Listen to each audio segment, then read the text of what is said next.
केदार जोशी जी, जयपुर से। राधे राधे।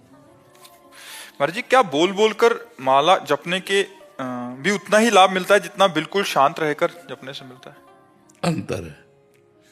जब हम बोलकर नाम जप करते हैं उसे वैखरी जप कहते हैं, और जब हम इसे उपांश जप कहते हैं, इसे मानसिक जप कहते हैं। तो प्रत्येक से, जैसे जो यज्ञ है, एक यज्ञ करता है और एक जप करता है। तो यज्ञानाम जप यज्ञोष्मी, यज्ञों में सर्वश्रेष्ठ यज्ञ जप यज्ञ है। जप यज्ञ में वैखरी, राधा राधा राधा राधा राधा राधा राधा वाचिक।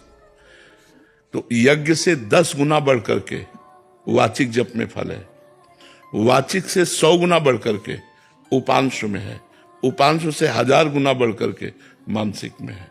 ऐसा प्रभाव है। पर ये गुना में ना फंसे, क्योंकि मानसिक जप निरंतर सिद्ध पुरुषों का होता है। साधक को उपांशु या वाचिक में ही अपने को पहले रमाना चाहिए।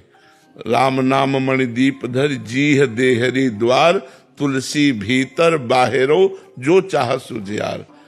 यद जिव्याग्रे वर्तते नाम तुभ्यम, अहोबत सुपचतो गरीयान। यद जिव्याग्रे, जिव्या के अग्र, राधा राधा राधा राधा राधा राधा। तो अगर हमारा मन नहीं लग रहा है तो हमें वाचिक पर पहले बहुत समय देना चाहिए, फिर वाचिक से उपांश में, और उपांश से मानसिक चलता है। मानसिक सिद्धों का चलता है, साधकों का नहीं। साधक को तो वाचिक और उपांश में ही अपनी परिपक्वता समय को पूरा लगाना चाहिए। और जब मन भगवदाकार हो जाता है, तो जैसे हम श्वास ले रहे हैं, दिल धड़क रहा है, ऐसे स्वाभाविक नाम मंत्र चल रहा है, दिमाग में छाया हुआ है, वो बात अलग होती है। तो इसका अलग अलग फल है। सोनू जी।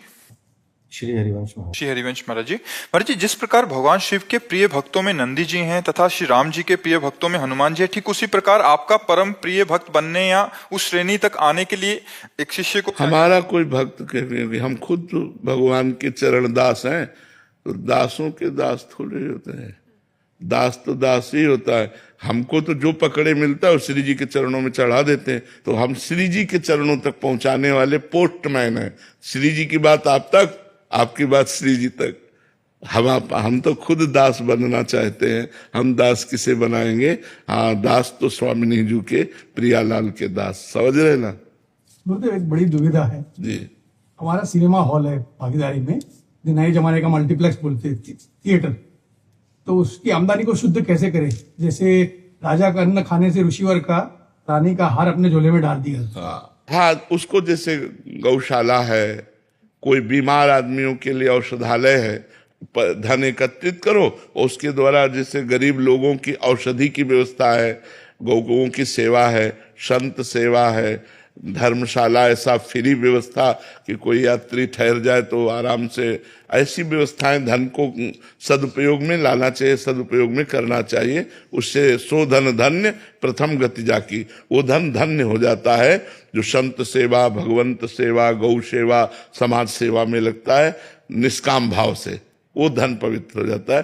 तो कुछ पैसा ऐसा निकाल करके रखते जाना चाहिए जो आपकी आयस के अनुसार। फिर उसके बाद जहां अपने को भगवत प्रेरणा हो वहां उसको सेवा में लगा देना चाहिए। और कोई यश नहीं लेना चाहिए, मतलब किसी भी तरह का धन्यवाद नहीं लेना चाहिए, गुप्त रूप से कर देना चाहिए।